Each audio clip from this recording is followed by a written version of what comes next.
E nós, a elite, que estamos aqui e que só o único contacto que temos com imigrantes, e eu estou a dizer aqui o plural, é com os estafetas da Uber Eats, quase, e isso é que é grave. Calorosas saudações, e o impensável aconteceu na SIC Notícias. Mais impensável do que isso era eu começar vídeos sem andar a pedinchar likes. Onde é que isso já se viu? Portanto, meus amigos, metam like neste vídeo e subscrevam o canal, até porque muitas das pessoas que veem o meu canal ainda não são subscritas, a percentagem até é bastante elevada. Portanto, subscrevam, que ajuda bastante para chegarmos aos 150 mil subscritores, e partilhem também nas vossas redes sociais. Tem o código SOUSA10 na Prozas para 10% de desconto no segundo link da descrição, porque no primeiro estão estas fantásticas t-shirts da Cultivem-se, onde podem comprar em cultivem-se.pt, cultivem-se sem o hífen. Ora, sem mais demoras, vamos ver, porque foi um debate particularmente intenso e curioso, algo que eu não estava à espera de ouvir no mainstream, digamos assim, relativamente à segurança, à criminalidade, à imigração. Sem mais demoras, vamos ver. Mas relativamente à imigração, e eu não quero ser mal interpretada, eu vou tentar ser o mais rigorosa com as minhas palavras, que eu não quero ninguém, de populismo, quer de esquerda ou de direita, que pegue nas minhas palavras e interprete mal.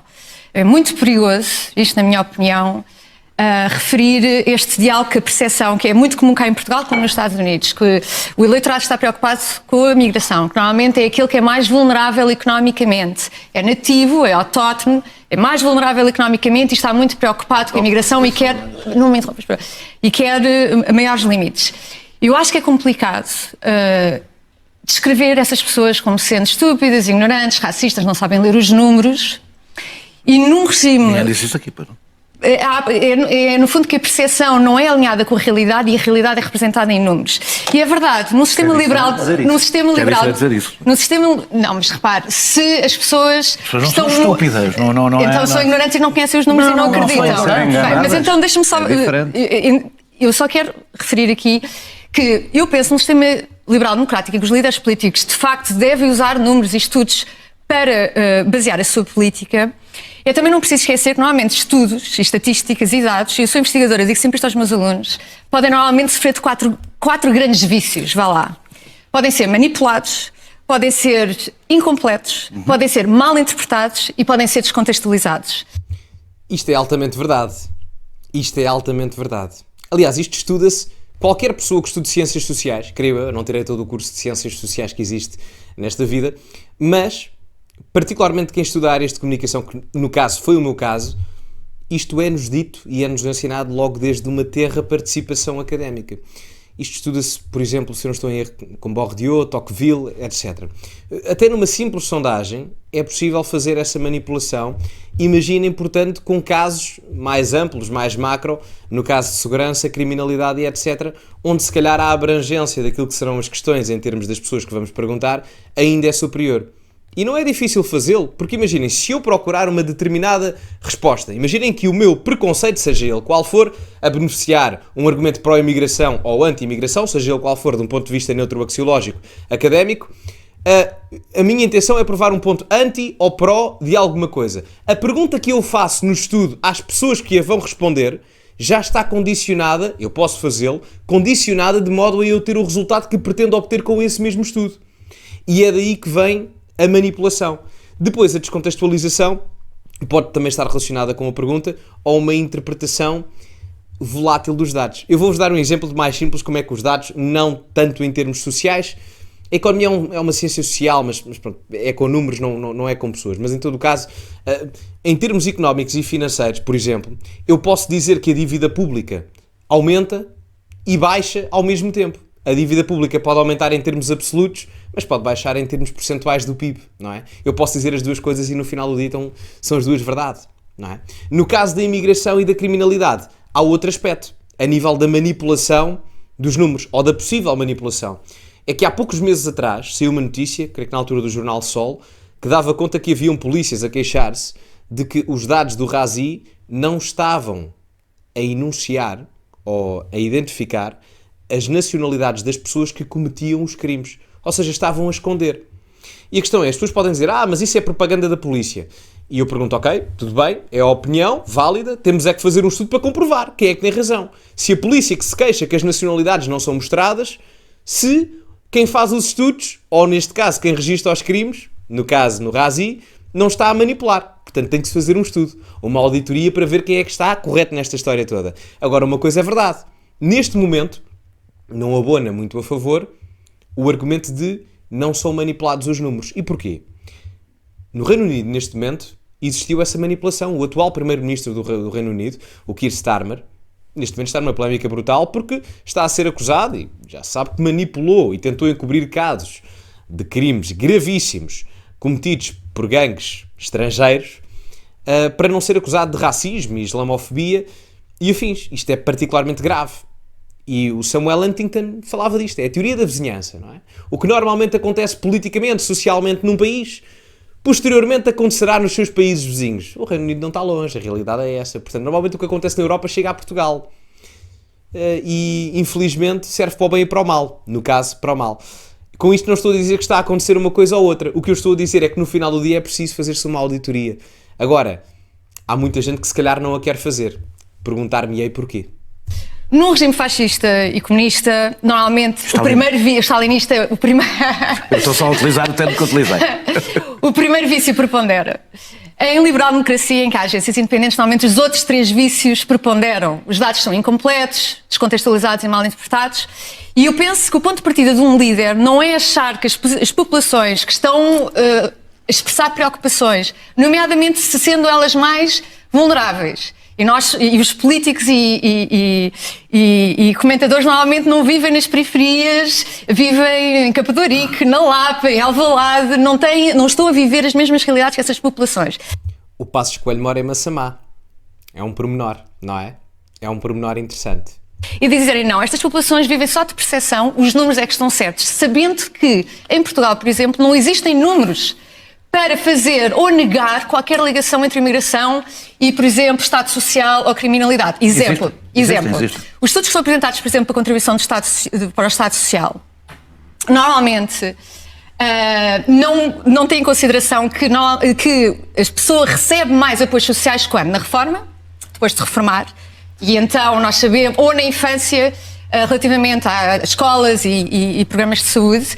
O que é que significa? Significa que, quando nós estamos a analisar esses números, nós normalmente comparamos a população de imigrantes com os autóctonos, sendo certo que não se está a contar que os imigrantes fazem parte da população ativa, prime, e então a comparação que deve ser feita é pegar numa fatia da população autóctone portuguesa com a distribuição etária igual, com a distribuição de sexo igual, porque há mais imigrantes homens do que mulheres. Eu ao ouvir isto estava-me a lembrar da Isabel Moreira, quando ela uma vez, não sei se foi no Parlamento, eu acho que sim, em que ela se estava basicamente a queixar de que a percentagem de imigrantes que trabalhava em Portugal era superior à percentagem de portugueses que trabalhava em Portugal. E, ou seja, isso é um dado completamente falacioso, não é? Porque a maior parte dos imigrantes emigra para outros países quando ainda está em idade de ser população ativa. Nós em Portugal, praticamente metade da população, a residente aqui, não é população ativa.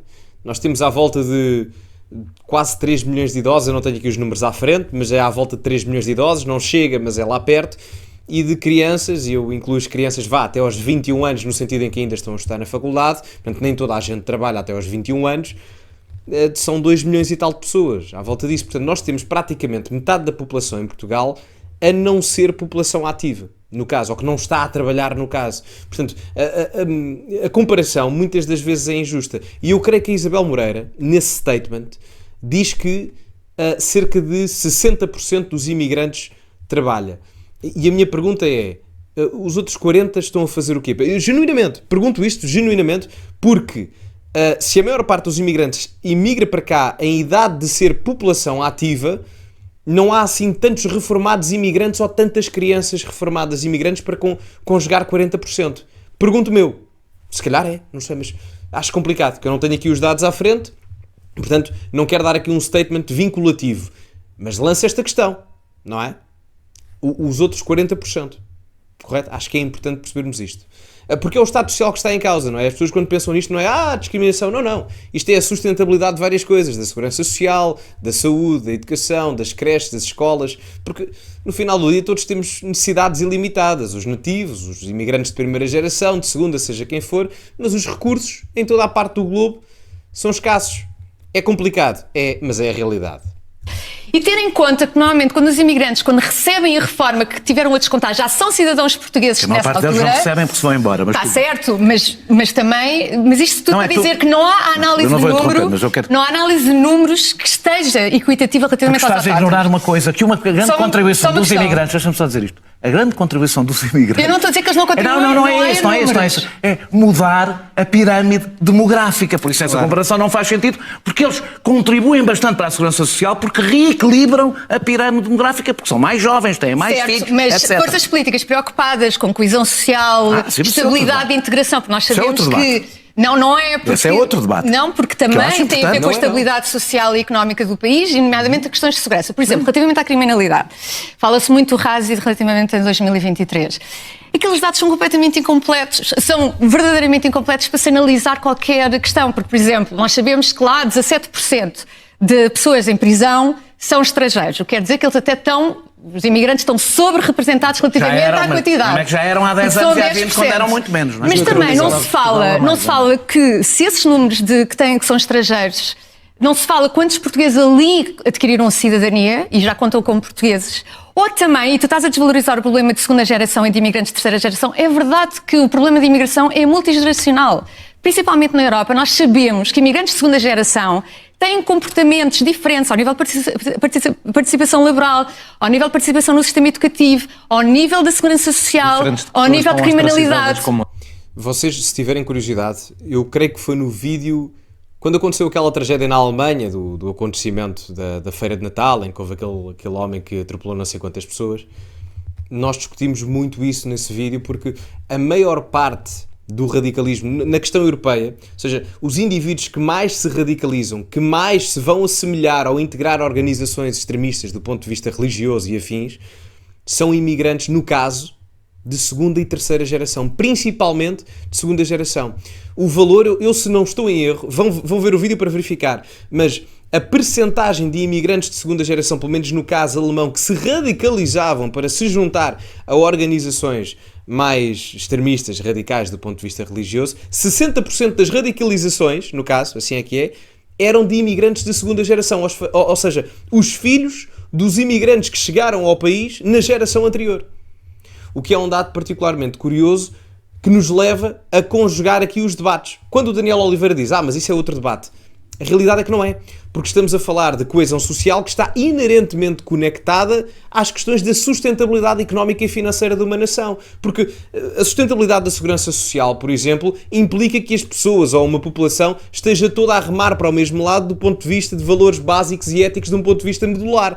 Se isso não acontece, as pessoas vão começar a pensar, para que é que eu ando a trabalhar e a descontar para isto, se daqui a 30, 40, 50 ou 60 anos, o país que eu idealizo para o meu futuro e dos meus filhos não é aquilo que eu quero. Portanto, o debate é exatamente o mesmo. Posso ter uma ramificação diferente do ponto de vista cultural ou social / económico ou financeiro, mas o debate é exatamente o mesmo. E enquanto não percebermos isto, enfim, eu verifiquei os dados novamente, porque enfim, surgem aqui muitos argumentos e eu, portanto, não vos quero induzir em erro, nem tenho aqui os dados todos para fact-checking, mas se eu não estou em equívoco, o número de naturalizados portugueses desde 2006 ronda para aí 1 milhão de pessoas. Verifiquem os dados, é 900 mil pessoas, a rondar é muitíssima gente. Principalmente após 2017, quando houve a alteração da lei da nacionalidade, em que vocês, para serem portugueses, só basta estarem aqui em Portugal durante 5 anos. Nem precisam propriamente ser fluentes em português. Tantos casos e casos que existem agora, não é? Portanto, a situação é problemática e, volto a frisar, o que também aqui é mencionado, é intergeracional. O que é que isto quer dizer? Se a coesão social agora está a ser colocada em causa, pelo menos em debate, por forças políticas mais à direita e até à esquerda, já começam a surgir partidos que são pró-LGBT e etc, não sei o que mais, com uma ideologia mais à esquerda, mais progressista, mas que do ponto de vista da imigração são mais securitários. Imaginem o que é que será daqui a 30 anos na próxima geração. E outra coisa que é, o Daniel Oliveira fala aqui da questão da natalidade, da taxa de natalidade. Nós temos problemas de taxa de natalidade há 30 anos. E eu pergunto-me, porquê é que ninguém fez nada relativamente a isso? Porquê? Isto não é um problema de agora, não foi há 3 ou 4 ou 5 anos que as pessoas perceberam que a população em Portugal estava a diminuir do ponto de vista de nativos. Já foi há 30. Portanto, os políticos não se preocupam com isso porque só lá estão 4 anos e não pensam a longo prazo. Tão simples quanto isso. Tão simples quanto isso. A Hungria tem uma proposta muito interessante de erradicação de pagamento de IRS por filhos que vocês tenham. Se tiverem um filho, pagam menos 25% de IRS. Se tiverem 2, menos 50%. Se tiverem 3, 75%. Se tiverem 4, não pagam. Era uma boa medida para se implementar em Portugal. Eles? Não, a questão, Nunca vi. lá está, a ostracização Eu e gostava mesmo de saber o que é o autóctone, é quantas gerações? É que nós os dois, por exemplo, temos apelidos estrangeiros, contamos como autóctones ou não? Eu é por marido. não sei, Não é por ti. Mas contamos como autóctones Mas ou a não? Por acaso não sei se vos considero, Mas há eu como Oliveira. Não, mas isso Eu como aí Carvalho, também tem a também. questão da integração. O grande problema das vagas migratórias muito intensas é porque é muito difícil haver processos de integração saudáveis nessa perspectiva. E, por exemplo, nós vemos que na Europa é a segunda geração de imigrantes que, por exemplo, radicalizam-se mais e vão e no fundo, recrutaram-se para ir para o ISIS. Não foram os imigrantes de primeira geração. Por isso também, em todos Alguns estes até nem são de dados, segunda geração, são franceses mesmo. é preciso ver também o passado recente da ascendência migratória. Não é para haver elucubrações morais. E outra coisa, não são só os de segunda geração. Onde acontece mais é os de segunda geração, mas na terceira geração acontece imenso. Eu creio que os dados, vejam esse meu vídeo que acho que é o da Alemanha, no primeiro ou no segundo canal, mas 60% das radicalizações são os imigrantes de segunda geração e na terceira geração, ou seja, os netos dos imigrantes que emigraram há 50, 60 anos para o país em questão, no caso era França ou Alemanha, era 25%. O que ainda é imenso, ou seja, 60 ou 70 anos depois, ainda havia esses números que são particularmente perigosos, não é? Se uma pessoa já era perigosa do ponto de vista de radicalização religiosa, de grupos extremistas e etc., no caso europeu está-se a tornar um problema macro, não micro. São dados que as pessoas que são incompletos, eu não sei se isso vai ser favorável a uma mensagem para a migração ou desfavorável, mas existe aqui uma falta de dados e para mim o que eu acho que é reprovável é líderes políticos ou comentadores dizerem não, esta população que é mais vulnerável e que se queixa da imigração é estúpida, racista e ignorante, não está a acreditar nos números que são produzidos e nós, a elite, que estamos aqui e que só o único contacto que temos com imigrantes, e eu estou a dizer aqui o plural, é com os estafetas da Uber Eats, quase, e isso é que é grave. Mas E termina aqui. Eu, muito honestamente, eu não estava à espera. Uma análise muito realista. Muito realista. Porque, ao mesmo tempo, a Ana Cavalieri não está a dizer que há. Mas também não diz que não há. É preciso fazer uma auditoria geral. Ela não usa o termo auditoria, eu é que estou a usar, mas enfim.